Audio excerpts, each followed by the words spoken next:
From 92 to 98, it was all New York City, smaller deals, friends and family funded, and a lot of it was residential. So Nick and I basically started running the company in 98. And Nick brought his institutional background to my sort of construction management background, and we started doing larger deals. So we went from friends and family to doing deals with larger institutions. In life, it's better to be lucky than smart. And I also tell everybody that I talk to, you have to keep your eyes, ears, and heart open. Well, I can tell you that the interest rate spike that happened in March of 2022 was really, really painful. Okay, great. Chris Schlank, thank you so much for coming on the podcast. Thanks for having me.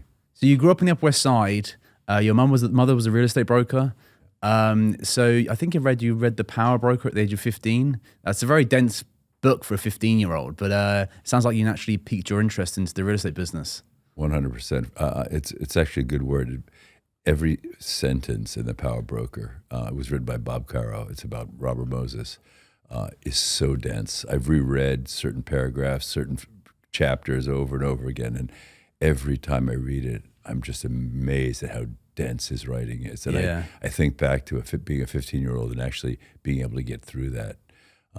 But there was something about The Power Broker, something about cities. And, just taking it back for a sec, I grew up on the Upper West Side. So I grew up in a brownstone on a dead-end block on 71st and West End. And I went to high school at a school called Collegiate, which was then on 78th and West End. So I grew up in this little oasis on the Upper West Side. And so I grew up in the late 60s, 70s, and early 80s in New York City at a very interesting time. So my whole history was sort of formed by the Upper West Side and about just sort of buildings. And my mother was a real estate broker, as you said. So I literally grew up doing homework in the kitchen when we had the phones, and my mom was on the phone, and I'm doing homework in the kitchen, and she's doing real estate deals. And so at an early age, real estate, buildings, and cities were so instrumental in my upbringing. And then when I read The Power Broker, it just opened this whole world of urban planning. At that age, were you dreaming about becoming a developer or an investor? No, I wasn't. I was just so intrigued by, I would walk to school, I would walk through the park. I was just intrigued by the city. And so I didn't know really what I was going to become, but it was bred in my bone at an early age that I love cities. And in fact, when I went to UPenn, I was a French major and an urban studies minor. And I know that sounds funny, going to a school like UPenn with Wharton, the biggest business school, most famous business school in the world. And I was a French major, and I can explain why. But I was an urban studies minor, which was actually more instructive in my upbringing. Philadelphia, lots of housing issues, lots of sort of integration issues, gentrification issues, and so that also piqued my interest. And so I've heard you talk about buildings in terms of like their personality and their characters. So you obviously shows your passion for the urban environment and the personality of a building, I suppose. That's an interesting view on a city. And I say that, and I truly believe it. And interestingly, you go through these phases of being politically correct and being able to say certain things, but I truly, truly believe that all buildings have personalities. And I've said that you don't treat and all of the buildings that we own are like our children, and all your children are different. I have 4 kids, and they're all different. Yeah. You don't dress your kids the same. You don't cut their hair the same, and they all have personalities. And buildings have good days and bad days. They have different smells. They have different personalities. And when I look at a building, and when we're buying a building or building a building, it's all about what are we buying? What is it today? What does it want to be? And how can we make it the best person that it can be? I love that analogy. Yeah. So I was reading about your mother as well. So it sounds like she was quite a trailblazer. Having her own brokerage firm as a woman back in that time is amazing. My mother was, she passed away in December. Oh, sorry to hear that. And so my sister and I are trying to formulate her headstone. She bought a little plot in Wainscott in Long Island. And, the word that we're going to put on this is Joan was a force of nature. And she really was. Wow. Strong, thick-skinned. She really sort of, was blazed it when she was, in the 70s. She started her own company. My dad lost his job, and she had to become the breadwinner, and started this company and became 25 brokers. And Joan Schlank Real Estate was a force in the city. Wow, good for her. That's And she was a amazing. force as a person. And I think a lot of what I've become, I owe to her, obviously to my dad as well, who was in the advertising business. But I owe a lot of what I am today to my mom and my dad. So it sounds like you were destined for a career in real estate. So you, I think you went to Columbia, and your first, was it a proper real estate job? Was it West Side Federation? Is that correct? If you've been wondering what types of deals we've been working on, We made it easy for you. Just click on the link, show notes below. we're talking real deals and real opportunities. Whether you're an investor or owner, or just curious to know what's going on behind the scenes. Just click the link below and it'll bring you right to all of our available inventory. Yeah, so when I graduated UPenn, I came back to New York, and again back to my mother. She had a friend who was running a single room occupancy hotel on 86th and Broadway called the Euclid Hotel.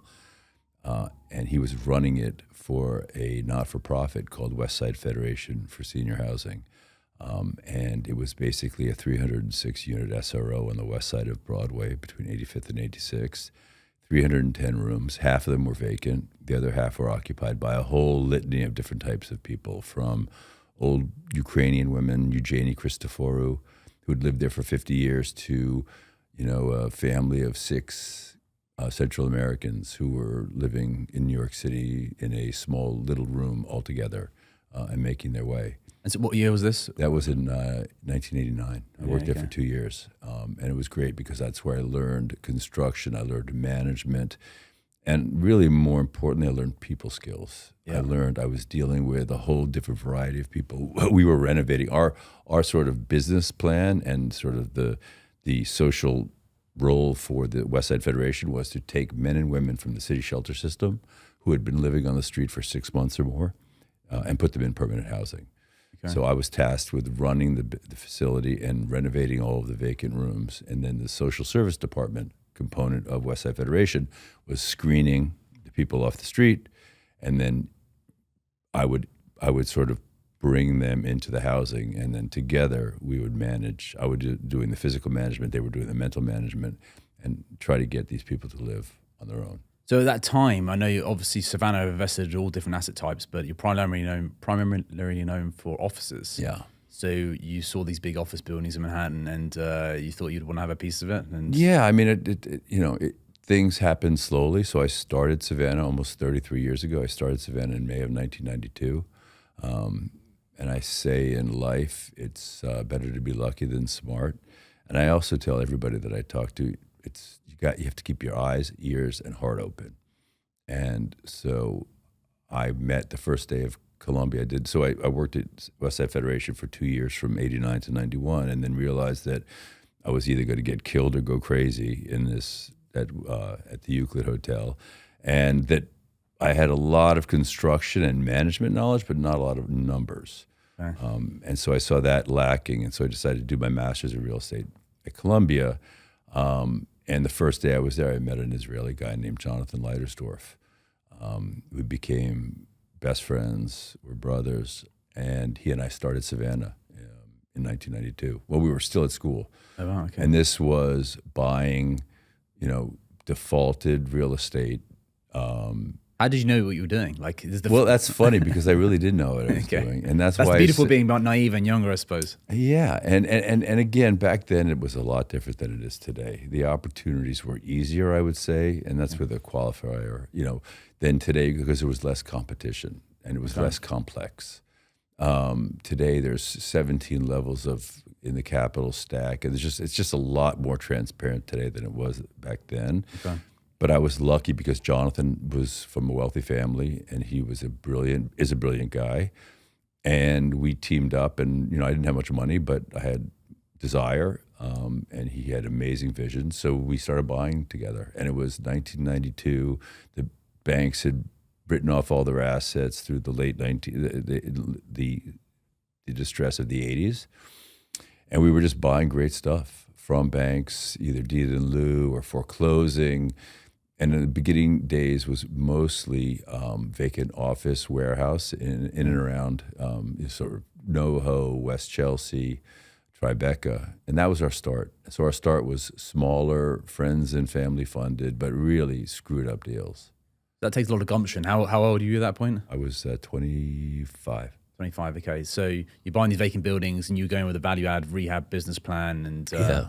okay, We went with the business plan that we developed in 1992 was the business plan that we still have today at Savannah.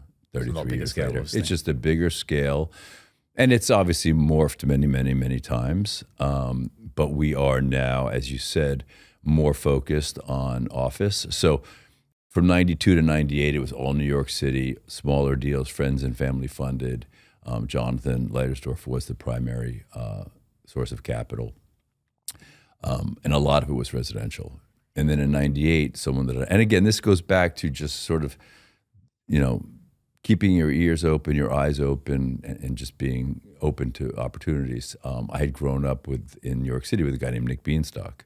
And Nick and I reconnected at Columbia. And then he went to work for Chemical Bank, and then worked for a couple different companies, Capital Trust, Victor Capital, and then called in 1998 and said, I'm really bored what I'm doing. Can I come down, rent a desk from you and Jonathan, and let's do deals together? We said, absolutely, let's go. And then at that time, Jonathan started doing some biotech investing. And then Nick and I basically started running the company in 98. And Nick brought his institutional background to my sort of construction management background, and we started doing larger deals. So we went from friends and family to doing deals with larger institutional partners. sounds like a great partnership. Why a value add business plan, and why not like a lot of the families in New York they buy and hold forever? Why did you? In hindsight, when you think about wealth generation, all you have to do is look at the wealthiest people are the multi-generational families who have bought and held. The way that we were set up and the way we set ourselves up, it was much more geared towards buy, fix, and sell. It was just the type of money we're taking. Okay. And that sort of translated, and so that business that we had created self-perpetuated itself in the sense that when we did deals with private equity funds, we were the operator, they were the allocator. That was from 98 to 2006. These were people that had a 5-year business plan. Okay. So it wasn't evergreen money, it wasn't forever money. This was invest, turn around the asset, and then harvest the funds. So we became really a buy, fix, and sell. And not flip, but buy, fix, and sell. Okay. And then, so that was from 98 to 2006, where we were investing for very, very large opportunity funds. And then in 2006, we said, we realized that we were spending a lot of time raising money, and we were having, all of a sudden, there was a delta and a disconnect between when we found a deal and being able to tie it up, go hard, and then find the money. Right. So as the business became more competitive, Nick and I didn't have the liquidity to be able to put $10 million deposits on property. So we decided that we took our track record of probably 50 deals, and we did really well for a large group of people, and we scrubbed our track record and we hired a placement agent. So we raised our first private equity fund in 2006, and that was $300 million. And so what fund are you on now? So we've raised 6 funds. It was we closed on Fund 5 during COVID, so it was a smaller fund. We shut it down in 2021 and invested 2 deals out of that. But 6 funds, we've raised about $2 billion. Wow, that's a big all number. from institutional, pension funds, not so many family offices, which I get to, but mostly institutional. So what have you learned about raising money? And that's a key skill and what skills do you have to raise money? Particularly today, everything's so expensive, right? Compared to like the 80s, a young guy going out and buying his first building, he has to have the ability to raise money. Raising money in 2006 is much different than raising money, institutional money now.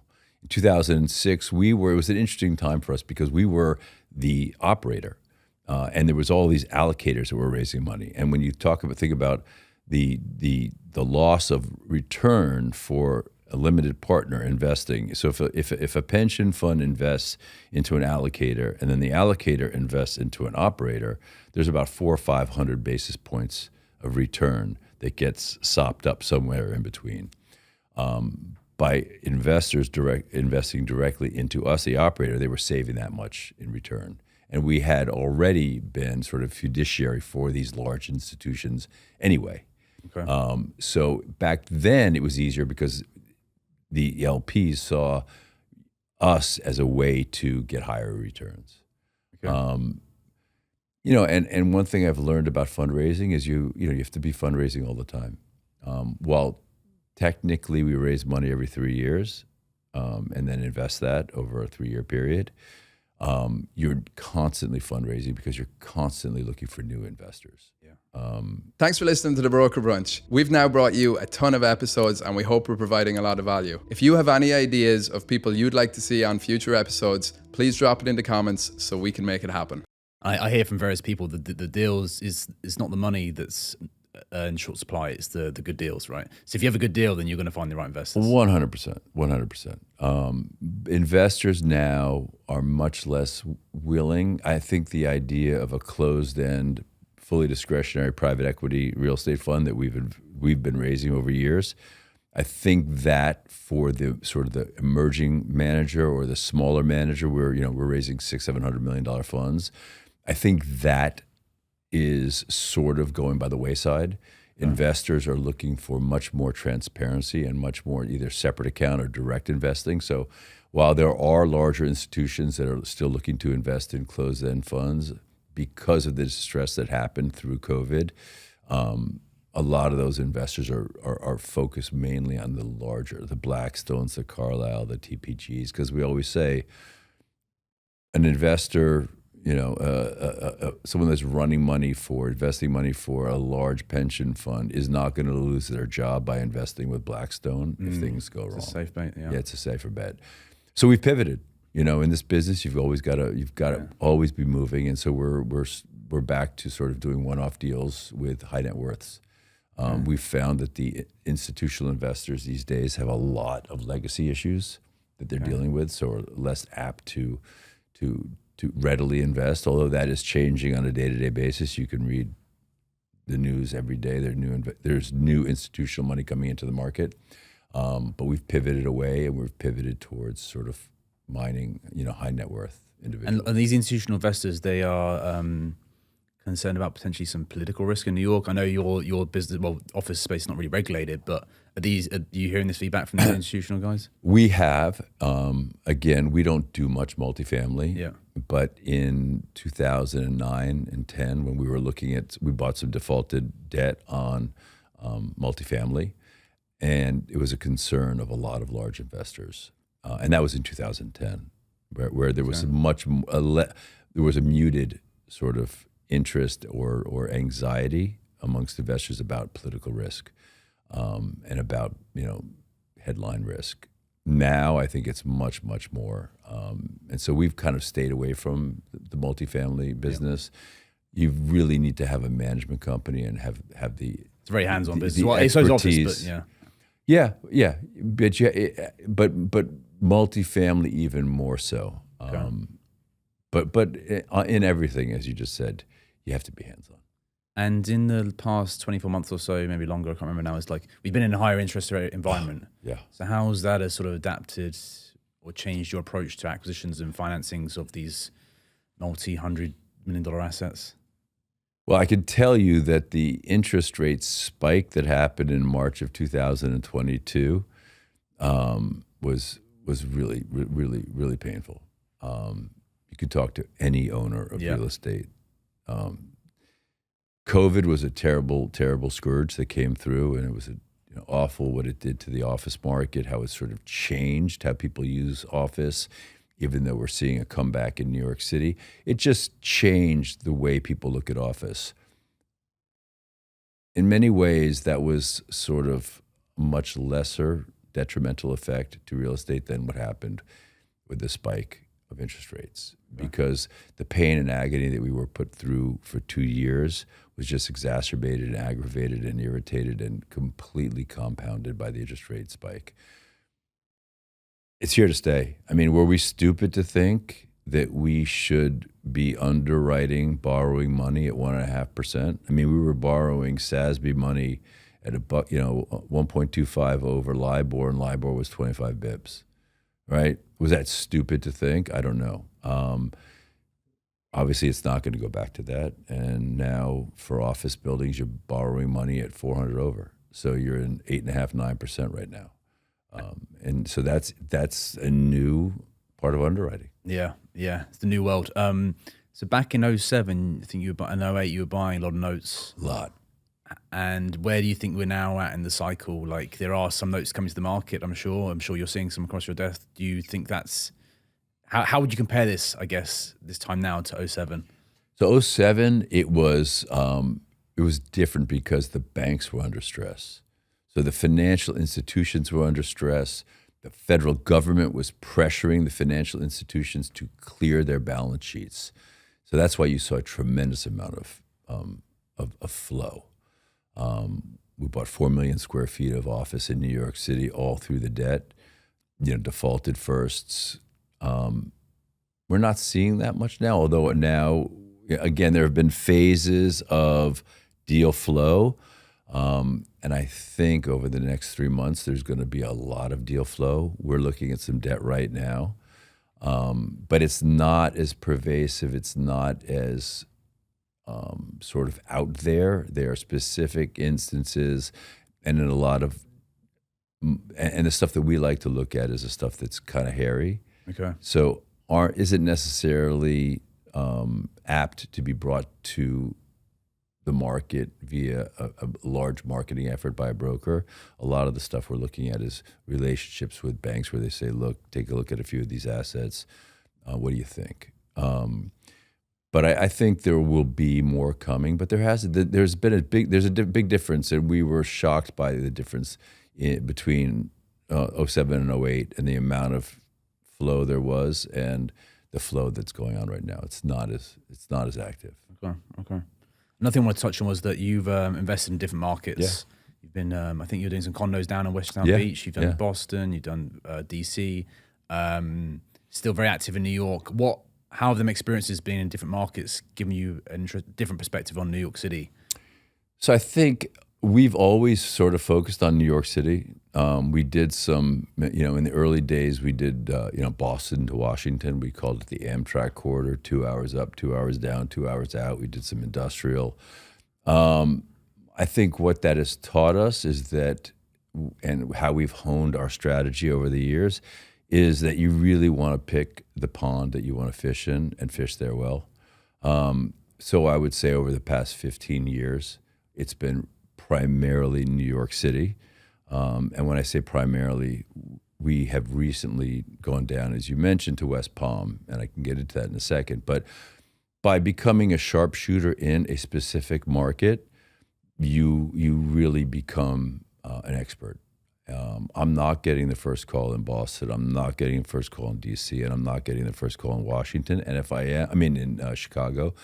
And if we are, there's a problem, right? And so by being the sharpshooter here for many, many, many years at known quantity, we do what we say. We don't screw people over. So I think we have a relatively good reputation, and that brings deals.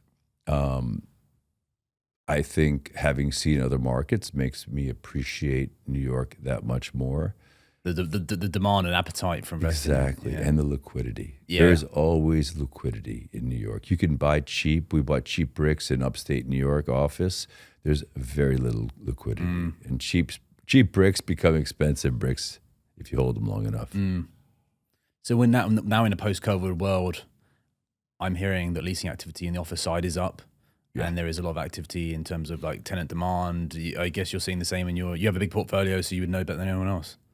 There's definitely an uptick in demand. But it is sort of a tale of two cities, as everybody knows and as everybody talks about. You've got Park Avenue, 6th Avenue, you've got Madison, you've got 5th, you've got the sort of the core plaza, of which Park is doing the best. As now it's I just Park walked past yesterday JP Morgan's building. Yeah, Unbelievable what they've done there. Huh? Insane. Yeah. So that core is tighter than ever. Thank you for listening to the Broker Brunch. If you enjoy the show, please hit subscribe so we can reach more people. That's always been like a quarter, like one of the strongest markets of the financial. Always been Park for historical reasons because of Grand Central. Yeah. Has always been the height. But even during COVID, it got up to 15% vacancy, but it's down to I think sub 6. So that has also sort of spread to, other avenues. 6th Avenue is incredibly hot, although 3rd Avenue is not hot. Although 3rd Avenue is going to pick up because there's going to be a lot of conversions. Space is going to come off the market, and as people can't afford Park, or if there's no space on Park, there will be overflow to 3rd Avenue. But I think it's still a tale of two cities. I mean, downtown is extremely slow. Midtown South was dead for a while. It's picking up because tech is coming back. And they did the rezoning there, right? Yeah, they just did the rezoning, so there'll be more residential that takes, the sort of the obsolete B and C off the market. So the market is much better, but it's not like it used to be. It used to be you could go buy a really cool building in a sort of a secondary part of town, and like we did with the Twitter buildings on 17th Street between 7th and 8th. And you make them beautiful and cool and give them great personalities and cut their hair really nicely, and lease them to Twitter. It's much more difficult these days. It used to be It used to be location.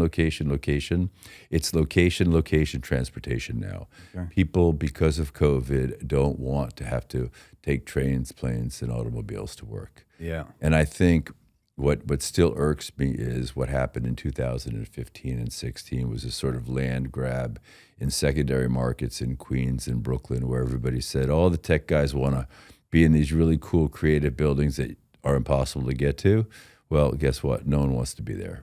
Everyone wants to be in Manhattan. Everybody wants to be in Manhattan. I can talk about personal experience. You have a lot of immigrants coming here. I want to be in Manhattan. I don't want to be anywhere else. Well, now you live in Riverdale. I want to work in Manhattan. I want to come to Midtown. I want to be where the action is. Like everyone wants to be where everyone else wants to be. And it just creates a buzz and an environment you can't just replicate. Walk down Park, walk down Fifth. Exactly. It's just the energy for people that don't know New York. Again, because I'm doing business in West Palm now, and talk to West Palm and New York are sort of like a commuting, But even people in Florida, how's New York? Is it coming back? I'm like, you have to come up and see it because it is on fire. Yeah. The buzz is great. The vibe is great. People are eating and drinking, and it's an amazing, amazing vibe. Yeah. And that's why we love New York. And that's why, to answer your question previously, New York will always be New York. It's going to see its ups and downs, but New York will always be New York, and there's always going to be liquidity. I'm sorry. No, I was just going to say, we went down to Palm Beach, West Palm, in COVID in 2021, when it was apparent that New York City was going through, and the world, and the United States was going through in the world, a very, very traumatic experience with COVID. Office especially, and we're a big office owner. So we decided to sort of expand a little bit, and we went down and we found a great site in West Palm, and we've actually amassed 7 acres right on the Intercoastal. So we're building our first phase of the 7 acres is a project called Olara, which is as you said, it's a condo. We're actually building a condo tower and a multi-residential tower on the same. You looking at more projects down there, or you? Yeah, we are. We have a couple other projects there, but we're looking, and we like it. But our primary focus still is New York City. We have about 50 people at Savannah, 10 down in West Palm, and about 45 up here. From your perspective, it must be an exciting opportunity to buy today for the right asset because the bricks are so cheap, right? It's relative to what you've seen throughout your career. Like, so you can buy an office building. I'm not an office expert, but I think you can buy like 300-foot range, maybe less actually.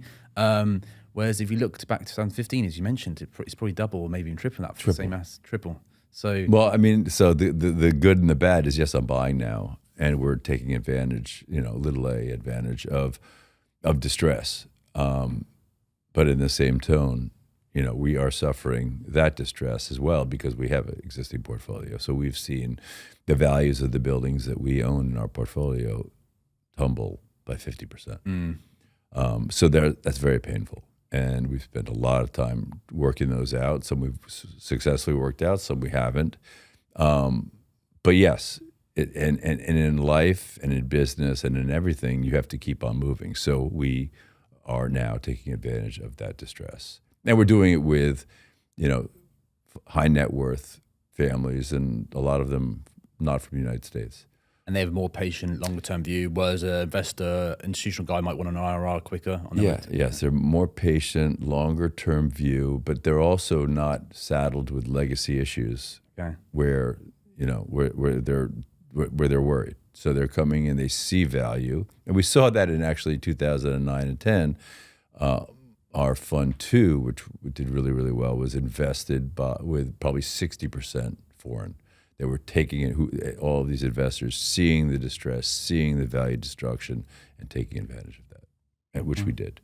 And so it's a different time now. It's you got to be very smart about what you buy. Yeah. We're focused on really well transported, really well located, and good buildings. I prefer to pay a little bit more now for a great building than to buy cheap bricks.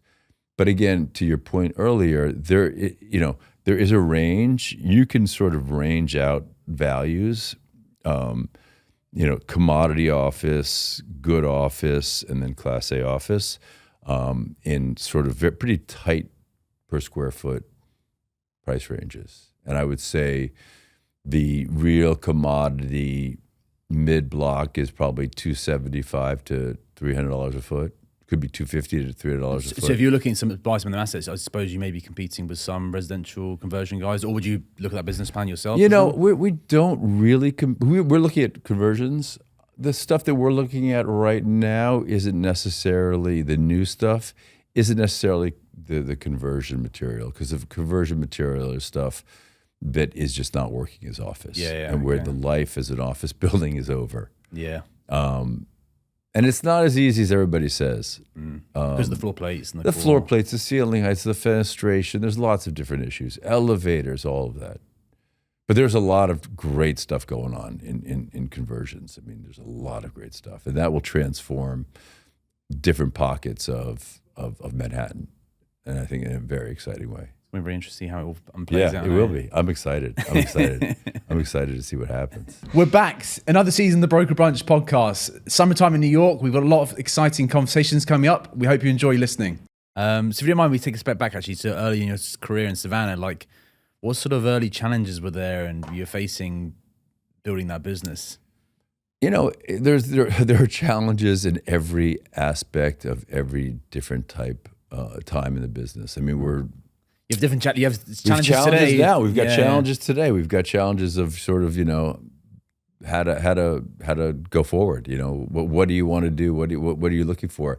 The challenges of starting a business are a lot focused around liquidity, on how do you put together an office? How do you sort of hire people when you don't have a large income? And again, back then it was different. You could do it more on a shoestring.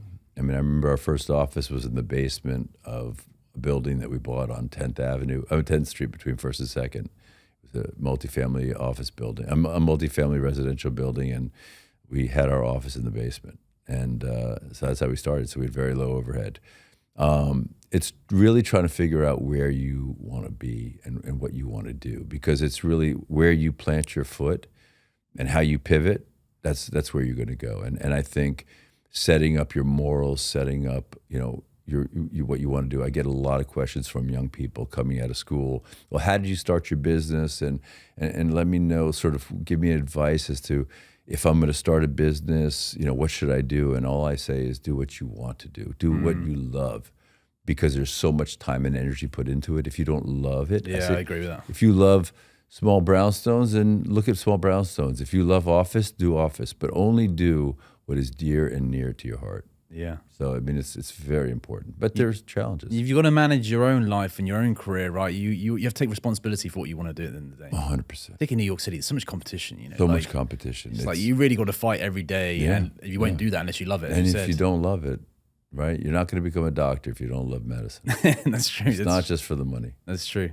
That's it. Well, so thank you so much, Chris Schlank, for coming on the show. I appreciate your time, your insights. I'm sure the audience will do as well. Well, thank you. Congrats on your success, and wishing you continued success. So you're a pioneer in this business. So thank you again for coming on. Thank you very much.